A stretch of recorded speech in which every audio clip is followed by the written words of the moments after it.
예배를 드리는 모든 성도님들에게 하나님의 한량없는 위로와 은혜가 넘치시기를 바랍니다. 한 자매가 목사님을 찾아와서 한 가지 질문을 합니다. 목사님, 하나님께 자신을 내어드린다는 것이 무엇을 의미합니까? 참 심오한 질문 아닙니다, 그죠? 하나님께 내 자신을 내어드린다는 것이 무엇을 의미하는지를 물었습니다. 그때 이 목사님께서요, 백지를 아무것도 없는 백지를 보여주면서 말하기를, 종이 맨 끝에 서명을 하십시오. 그리고 하나님이 그분의 뜻대로 이 백지를 채우셔도 된다고 동의하는 것이라고. 이제 하나님께 내 자신을 내어드리는 의미라고 이렇게 말했다는 얘기를 들은 적이 있습니다. 사실 오늘 우리는 하나님께 자신을 내어드리는 사람들을 세우려고 합니다. 알라가나교회가 세워진 지 7년 정도가 지났는데요. 장로님이 기도하셨던 것처럼 하나님의 은혜로, 하나님의 도우심으로 사실 여기까지 왔습니다. 하나님의 은혜가 없었으면 불가능했던 부분인데, 하나님께서 저희 연약함과 부족함에도 불구하고 부으셨기 때문에 여기까지 왔음을 그렇게 믿습니다. 또 작년에 우리가 세 분의 권사님을 세웠고요.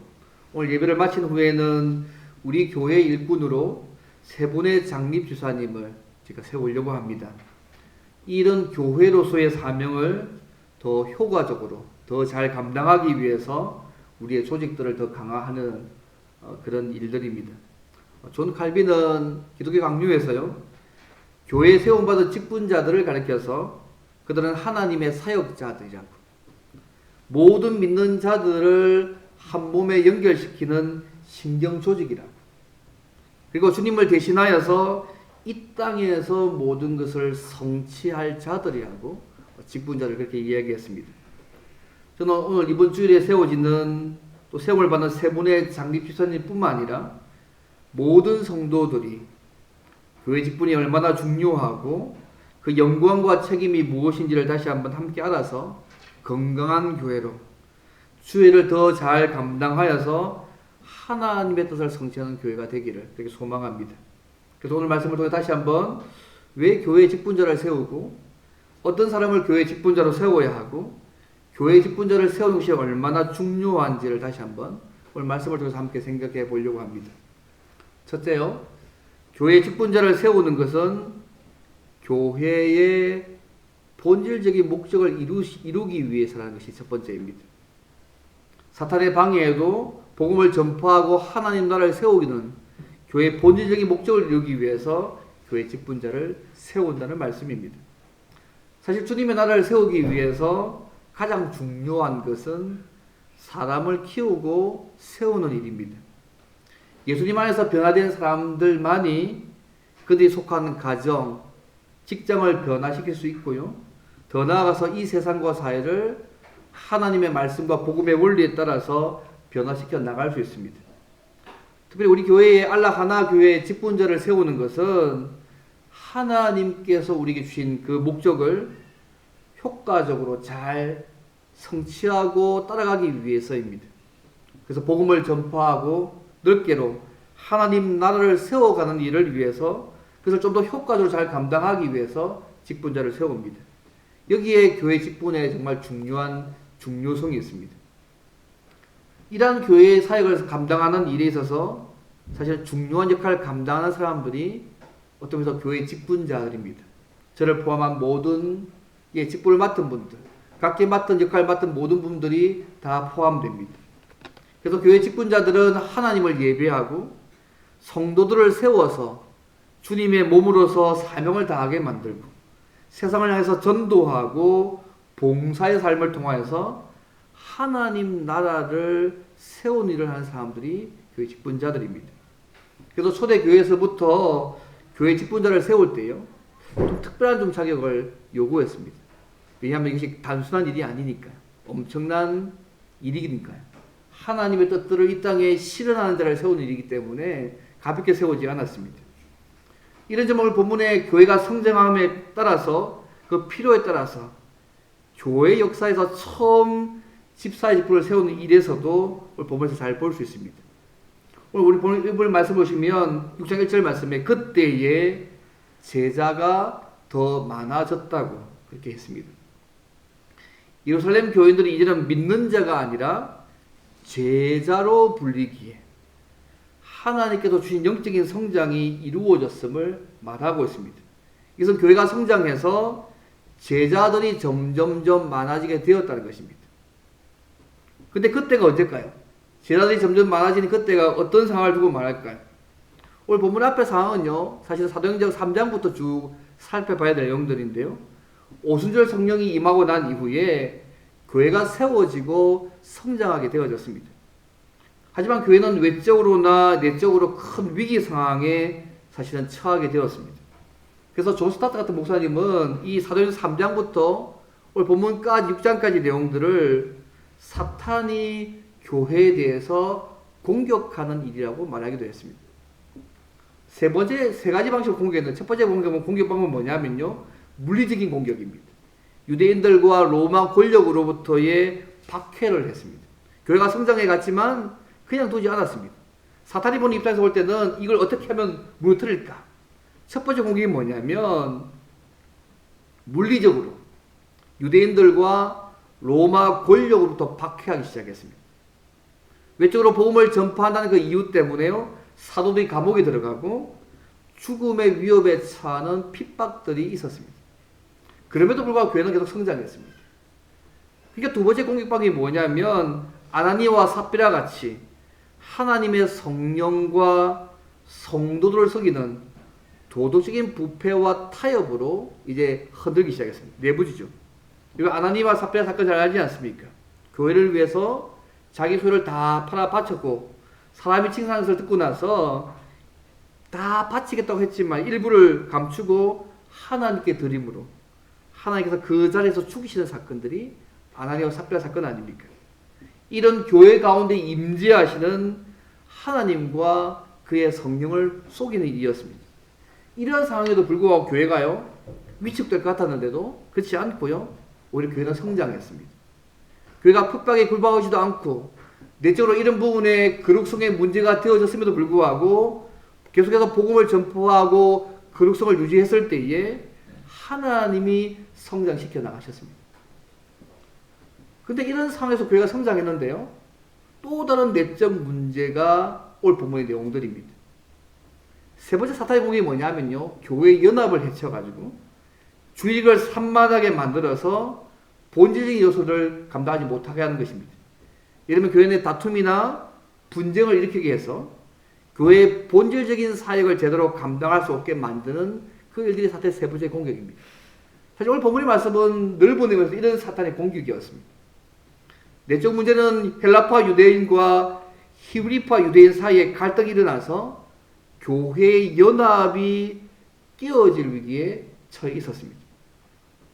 헬라파 유대인은요, 쉽게 말씀해서 헬라의 문화적 영향 아래 있었던 사람들이 헬라파 유대인들이고요, 히브리파 유대인들은 잘 알다시피 히브리의 문화적 영향 아래 있었던 사람들을 가리킵니다.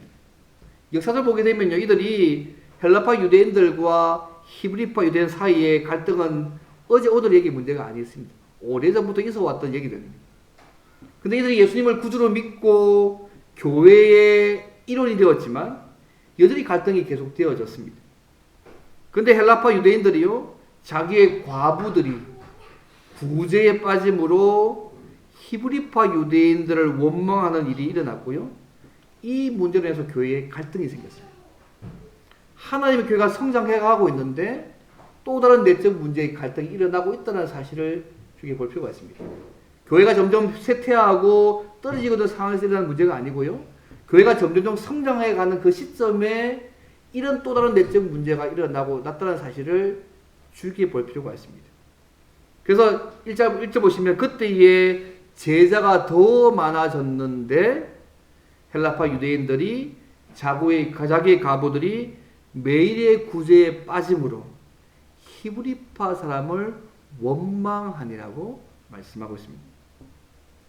표면적으로는 헬라파 유대인들과 히브리파 유대인들의 갈등으로 나타나지만 사실은요, 그 배후에 사탄의 공작과 공격이 있는 것입니다. 사탄은요, 하나님의 교회가 계속 그냥 쉽게 성장하게 놔두지 않습니다, 여러분. 힘들 때나 좋을 때나 항상 그래야 합니다. 바로 이러한 때에 사도들이요, 이러한 문제를 함께 나누기 위해서 모든 제자들을 부르고 그 문제를 진단하고 해결책을 제시하고 있습니다. 그것이 2절부터 4절까지 말씀입니다. 12사도가 모든 제자를 불러 이르되 우리가 하나님의 말씀을 제쳐놓고 접대를 일삼는 것이 마땅하지 아니하니 형제들아, 너희 가운데서 성령과 지혜가 충만하여 칭찬받는 사람 7을 택하라. 우리가 이 일을 그들에게 맡기고 우리는 오로지 기도하는 일과 말씀 사역에 힘쓰겠다는 말씀, 잘 아시는 말씀입니다. 여기서 사도들이 문제를 해결한 방식을 보십시오. 우리가 부족해서 그래도 더 잘하겠다 이렇게 말하고 있지 않습니다. 그들이요, 교회의 봉사 영역에 문제가 있다는 것을 그들이 발견합니다. 그래서 사도들은 말씀을 전파하는 것, 말씀 사역과 기도하는 일에 힘써야 하는데 이 구제하는 일이 중심이 되어서 사도들이 해야 될 가장 중요한 말씀 사역과 기도에 힘쓸 수 없었고 모든 사람들을 돌아볼 수 없었다고 지금 말하고 있는 것입니다. 사도들이 더 이상 모든 일을 감독할 수 없었습니다. 복음 전파의 사역과 말씀 사역과 이 자비의 사역, 소위 하나님의 통치하심을 드러내는 이 두 가지 사역을 동시에 할 수 없음을 그들이 깨달은 것입니다. 여러분, 그 당시 예루살렘 교인의 숫자가 몇 명 정도 됐을까요? 그 당시 교회 숫자가 몇 명인지 기억나세요? 베드로가요, 처음 오순절 성령 강명 이후에 설교했을 때 한 번에 3,000명 얘기했잖아요. 사도행전 4장에 보시면요, 그 베드로와 그 요한이 전할 때요, 남자만 5,000명 믿었습니다. 그러면 합치면 8,000명 아닙니까? 그 당시에 여자는 숫자가 들어갔거든요. 여자 하나 끼워주면, 그죠? 아이까지 끼워주면 최소 16,000명에서 24,000명, 이 정도 숫자가 그 당시 예루살렘 교인의 숫자였습니다. 12사도가 이 모두를 감당하기에 만만치 않은 숫자였다는 거죠. 출애굽 때 모세가 하신 기억 아시죠? 출애굽했던 인구가 거의 최소 200만 넘잖아요. 모세가 이 일을 잘 감당하지 못하니까 자기이 딱 보고 나서, 여러분 잘 아시죠? 그죠? 각각 부장들을 세워서 모세 이 일을 분담하면서 그 일을 해결했던 모습을 출애굽에서 볼 수 있지 않습니까? 지금 사도의 상황이 이런 상황입니다. 그들이 이 많은 수를 감당하기에 곳곳까지 다 가지 못한 상황이 된 것이죠.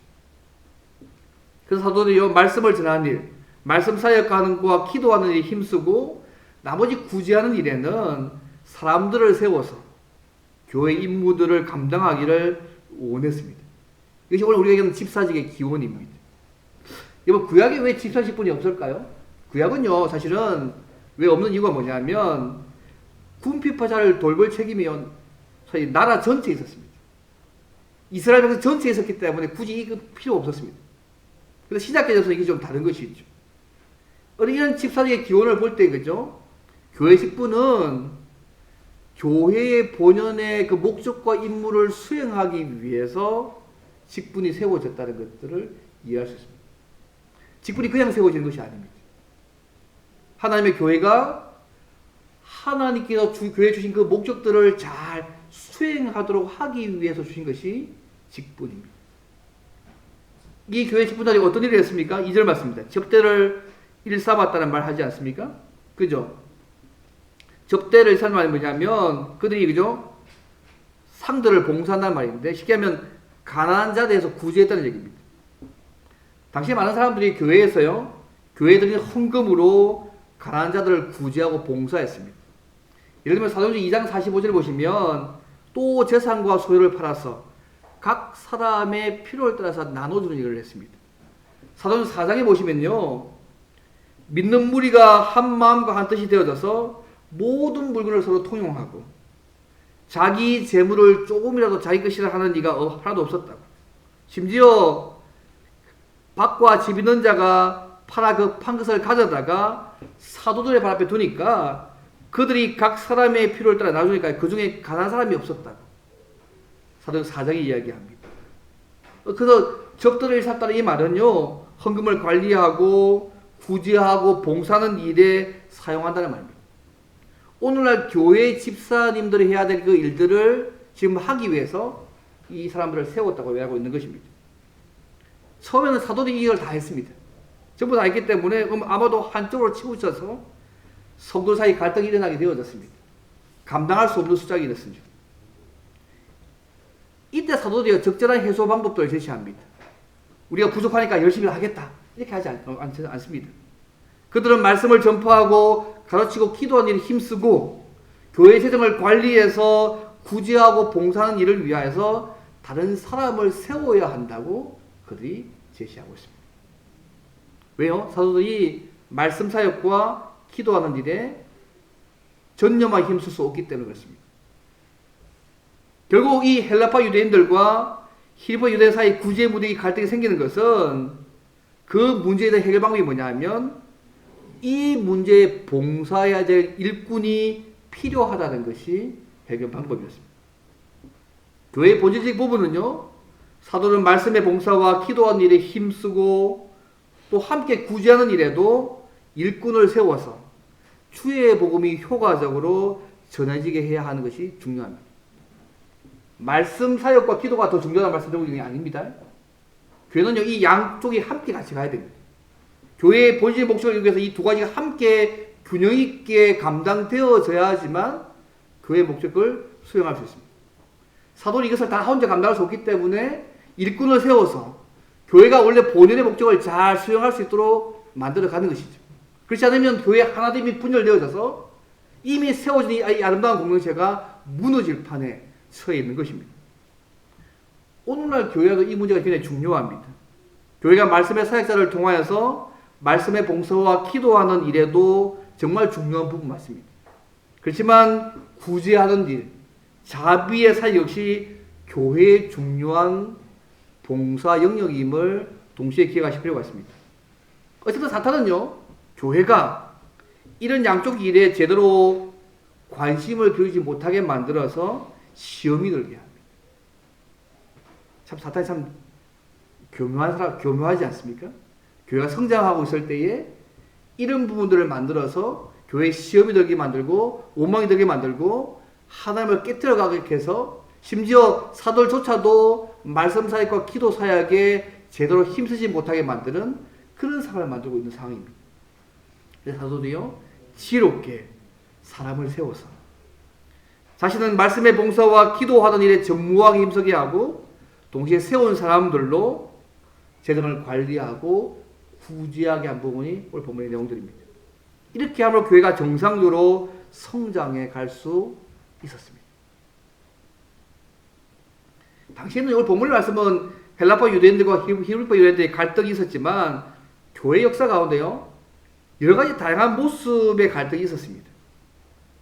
교회 역사를 보게 되면 때로는요, 지역의 갈등이 있었고요, 신분의 갈등도 있었고요, 인종의 갈등도 있었고, 성별과 개성의 갈등도 있었고, 견해나 관점 등의 차이 등으로 인해서 다양한 갈등의 모습들이 교회에서 수많이 나타났습니다. 이러한 갈등을 해소하여서 주의 일에 더 헌신하기 위해서 직분자를 세웠다는 것들을 잊지 않으시면 좋겠습니다. 시대마다 직분자를 세운 이유는 뭐냐면 교회가 교회의 본래의 목적을 잘 감당하도록 하기 위해서 직분자를 세웠다는 것입니다. 이게 굉장히 중요한 부분입니다.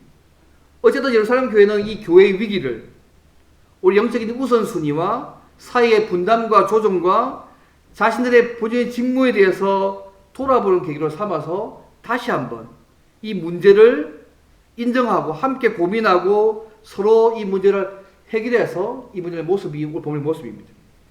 사랑하는 여러분, 주의 몸된 교회에 있는 모든 직분자들은 교회의 본질적인 목적, 하나님을 예배하고 성도들을 세워서 주님의 몸으로서 사명을 다하게 만들고 세상을 향해서 전도하고 봉사하게 해서 주님 나라를 세우기 위해서 세워진 분들이라는 것을 잊지 않으시면 좋겠습니다. 그냥 세워진 것이 아닙니다.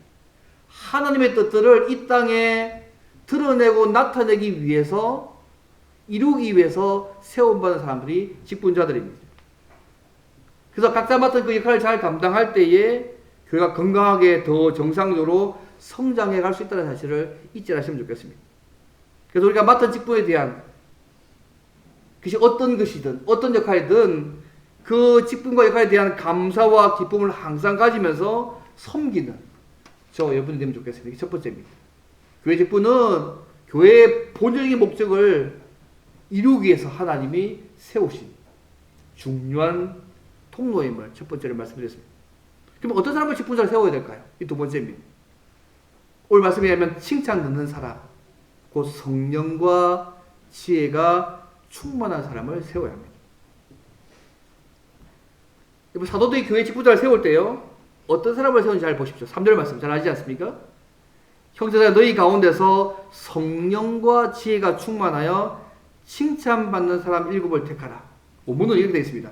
형제들아 너희 가운데서 칭찬 듣는 사람 7, 곧 성령과 지혜가 충만한 사람을 세우라고 그렇게 말씀하고 있습니다. 칭찬 듣는 사람, 여러 사람들에게 평판 좋고 존경받는 사람을 세우라는 것이죠. 그런데 그 사람이 성령과 지혜가 충만한 사람입니다. 우리가 예수 믿으면 성령께서 우리 안에 내주 안에 살고 계시잖아요. 그러면 성령이 충만한 것은 뭐냐면 쉽게 말하면 성령으로 가득 차 있다는 얘기잖아요. 하나님의 말씀에 온전한 지배를 받는 자의 삶입니다. 그리고 지혜가요, 이 지혜가 이 세상의 지혜도 포함하지만 모든 지혜를 다 포함한 것인데요. 성경에서 참으로 지혜 있는 사람이 어떤 사람일까요? 여호와를 경외하는 사람이 지혜 있는 사람이죠. 이 지혜가 충만한 사람은 여호와를 경외하는 부분이 충만해 있는 사람입니다. 어떤 사도들이요, 어쨌든 성령으로 충만해서 온전히 하나님의 말씀에 온전히 지배를 받는 사람, 그리고 여호와를 경외하는 사람들을 택했다는 사실을 주께 볼 필요가 있습니다. 그 다음에 6절에서는 믿음의 충도 포함되어 있지 않습니까? 같은 말입니다. 사도는 이 말에 대해서 온 무리가요 어떻게 반응하는지 보십시오. 5절 6절 말씀입니다. 온 무리가 이 말을 기뻐하여 믿음과 성령이 충만한 사람 스데반, 빌립, 브르고르와 니가노르와 디몬과 바네바와 니고라를 택해서 사도 앞에 세웠고요. 사도들이 기도하고 그들에게 안수했다고 표현하고 있습니다. 온 무리가요 이 사도들의 이 제안에 대해서 기쁨을 여기 받아들이고 택해서 사도들이 기도하고 안수했습니다. 그 당시 로마에서요 헬라가 포함된 이름을 가진 유대인들이 한 40% 정도 이하였다고 합니다. 그런데 서대 때 7사람 모두 다가요. 재밌는 것이 뭐냐면 헬라어 이름을 가진 전부 헬라파 유대인들입니다. 지금 왜 문제가 생겼죠? 헬라파 유대인들의 그들의 과부가 구제에서 제외된 것들에 대한 불만 때문에 원망한 거잖아요. 그런데요, 그들이 함께 사도의 말을 듣고 뽑았던 그 사람들 모두 다가 헬라파 유대인들입니다. 이게 좀 얘기 다른데, 어쨌든 아이러니하게 그렇습니다. 그래서 헬라파의 유대인들이 다 뽑혔기 때문에 헬라파 유대인 성도의 사정을 너무너무 잘 알고 있었을 것이고, 또 효과적으로 그들을 도울 수 있는 인물들이 뽑혔다는 것이 중요한 포인트입니다. 근데 이 일을요, 온 교회가, 온 무리가 어떻게 했다고요? 기뻐했다는 것입니다. 기뻐하고 그들을 받아들이고 사도에 안수하고 기도해서 그들의 역할을 감당한 것입니다. 어떤 사람을 집사로 세워야 될까요? 여러분, 디모데후서 3장 8절에 12절 나와 있지 않습니까? 굳이 제가 읽어드리지 않겠습니다. 보시면 이와 집사도 정중하고 일구이연하지 아니하고 술에 임박하지 아니하고 더러운 일을 탐하지 아니하고 깨끗한 양심의 믿음의 비밀을 가진 자라야 할지니 이에 이 사람들을 먼저 시험하여 보고 그 후에 책망할 것이 없으면 집사의 직분을 맡게 할 것이요 여자들도 그 부인들도 이와 같이 정숙하고 모함하지 아니하며 절제하며 모든 일에 충성된 자라야 할지니라. 집사들은 한 아내의 남편이 되어 자녀와 자기 집을 잘 다스린 자일지냐고 디모데후서 3장 8절부터 12절에 집사에 대한 부분을 얘기합니다. 근데 재미있는 것은 뭐냐면요, 어떤 일을 할 수 있는 능력의 문제가 아닙니다.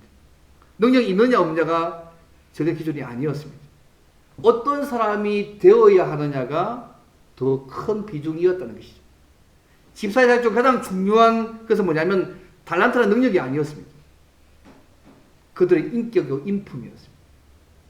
사도행전에서는 그죠? 성령과 지혜가 충만한 사람이지만 디모데후서 3장 8절에서 12절 보게 되면 그들을 뽑는 기준이 뭐냐면 능력의 문제가 아니었습니다. 인품의 문제고 인격의 문제를 훨씬 더 우선순위에 되었다는 사실을 주목할 필요가 있습니다. 이걸 제가 다 다루지 않겠습니다. 사랑하는 여러분, 하나님께서 집사를 직분받은 어떤 사람을 세운지를 눈여겨보실 필요가 있습니다. 세상에 어떤 직분이, 어떤 직업이 이런 자격을 요구합니까? 대통령도 이렇게 요구하지 않습니다. 대통령 요구 사항 보셨습니까? 국회의원 어느 누구도 이 정도의 수준을 요구하는 데가 없습니다, 여러분. 왜 이렇게 교회 직분을 맡아서 봉사하는 사람들을 이렇게 자격들을 자세하게 성경이 말씀하고 있을까요? 성령과 지혜가 충만한 사람. 디모데 3장 8절부터 11절까지 이렇게 자세하게 그들의 인격들을 쭉 이야기하는 이유가 무엇입니까? 이 직분이 세상의 역할과 세상의 직분과 다른 것이고 높은 수준의 인격적이고 윤리 도목을 요구한다는 것을 말하고 있는 거 아니겠습니까? 왜요? 이 직분자들이 하는 일이 세상의 대통령이나 장관이나 교수보다 더 중요한 일을 하기 때문에 그렇습니다. 왜요? 왕이신, 만왕의 왕이신 하나님의 뜻과 이상을 이 땅에 이루어가는 자들이 직분자들입니다. 그래서 하나님께서 이렇게 높은 수준의 부분들을 요구하고 있는 것입니다. 세상의 대통령보다 어떤 장관보다 어떤 교수보다 더 높은 요구를 하나님께서 하시고 있습니다. 왜요? 그분의 뜻들을 이루어가는 자들이니까요. 여러분, 이런 직분자의 자격을 볼 때 교회 직분이 얼마나 중요하고 얼마나 영광스러운지를 알 수 있습니다. 이미 우리가 어떤 목사로 또 장로님으로 권사님으로 또 이 직분 받은 거 여러분 아무나에게 주어지는 거 아닙니다. 하나님 은혜로 구원받은 그 큰데 주님의 손과 발이 되어서 주의 뜻을 이루어갈 수 있는 직분자 세워진 그 자체가 얼마나 영광스러운 일을 하고 있는지 모릅니다. 오늘 우리가 세 분의 장로를 뽑는 것도 그 일에 동참시키는 일입니다. 하나님의 손과 발이 되어서 이 일들을 감당하도록 이 직분자를 세워가는 것입니다. 그 어떤 세상의 대통령이나 장관이나 교수직보다도요 더 큰 일을 맡기시기 때문에 이걸 요구하시는 것입니다. 그래서 교회는요 이런 자격 기준을 가진 사람을 직분자로 세워야 되고요. 또 모든 이미 직분받은 자들은 끊임없이 이러한 모습이 우리의 삶에 계속 드러나는 삶을 살 수 있도록 늘 우리 자신을 말씀과 성경을 통해서 훈련해야 될 책임이 우리 모두에게 있습니다. 우리가 예수 안에서 새로운 사람들인 거 아닙니까? 성령 하나님께서 우리 안에 살고 계시기 때문에 우리가 이런 삶을 살아야 되고 살 수 있습니다. 사랑하는 여러분, 교회 직분자들은 하나님의 뜻을 이 땅에 이루어가는 자들입니다. 그래서 교회 직분자들은 저처럼 목사부터 시작해서 장로님, 집사님, 권사님 모두 다 칭찬 있는 사람, 그 성령과 지혜가 충만한 사람을 세워야 합니다. 동일한 자격이 요구되어집니다. 그래서 하나님을 경외하고 하나님의 말씀에 온전한 지배를 받고 인격과 지식과 삶이 잘 조화를 이룬 사람들을 택해야 한다는 것입니다. 오늘 우리 이런 분들을 장립지사님으로 세울 것입니다. 얼마나 영광스러운 날인지 모르겠습니다. 이미 세움을 받은 모든 직분자들은 끊임없이 이러한 모습이 우리의 삶에 드러날 수 있도록 이런 삶을 살아갈 수 있도록 날마다 우리 자신을 말씀과 성령을 통해서 훈련해 가시기를 바랍니다. 그래서 하나님의 뜻과 나라를 이 땅에 이루어가는 일을 잘 감당하는 저와 여러분 되시기를 바랍니다. 이 두 번째입니다. 그럼 세 번째로 사도들은 말씀과 기도에 힘쓰고 칭찬 듣는 사람, 성령과 지혜가 충만한 사람을 세워서 역할을 나눴을 때에 교회가 어떤 결과를 누리게 되었을까요? 그게 세 번째입니다. 하나님의 말씀이 왕성해지고 제자의 수가 많아져서 하나님 나라가 확장됩니다. 7절 말씀 보십시오. 하나님의 말씀이 점점 왕성하여 예루살렘에 있는 제자의 수가 더 심히 많아지고 허다한 제사장의 무리도 이 도에 복종하니라고 말씀하고 있다는 사실을 볼 필요가 있습니다. 사도들은 말씀과 기도로 봉사하고 집사님들은 재정과 구제로 봉사함으로 교회가 연합하여서 하나가 세워졌을 때에 하나님의 말씀이 더 왕성해지고 계속 성장하고 있는 것이죠. 제자의 수가 성장하게 되었다고 말씀하고 있습니다. 교회 직분은요, 교회가 그분의 말씀을 잘 전파하여서 하나님 나라를 확장하는 일에 정말 중요한 통로입니다. 오늘 본문 보십시오. 단순히 사도들이 말씀을 기록했다는 증거문이 아니고 모든 직분자들이 연합하여 일을 감당할 때에 하나님께서 어떤 일을 감당하게 하신지를 보실 필요가 있습니다. 우리가 볼 수 있는 중요한 부분이 뭐냐면요, 하나님의 말씀과 기도로 봉사하는 목사님 같은 저 같은 사역자들 중요합니다. 또 장로님과 권사님들, 그리고 집사님들, 찬양대원, 그다음 함께 안내하고 저 인터넷 같은 하는 저는 방송 봉사자들, 주방 봉사들, 각기 맡은 역할로 서로 하나님 나라의 복음을 위해서 동력하며 봉사할 때 하나님의 말씀이 왕성하여 많은 사람들이 복음을 듣고 구원 얻고 구원 얻는 자들이 주님의 제자가 되어서 주님이 꿈꾸시는 이상적인 교회와 세상을 만들어갈 수 있다고 오늘 본문이 말씀하고 있다는 것입니다. 다섯 집사 몇 명을 세운 게 의미가 아닙니다. 각기 맡은 직분 역할들이 서로 균형 있게 협력하여 봉사할 때 하나님께서 이 일들을 이루셨다는 것입니다. 오늘 저희 교회가요, 세 분의 장집사를 더 세웁니다. 기존의 직분자들과 더 합쳐서 이분들과 함께 더 하나님께서 우리 주시는 그 목적을 더 잘 감당하기 위해서 세 분을 더 세워나가는 것입니다.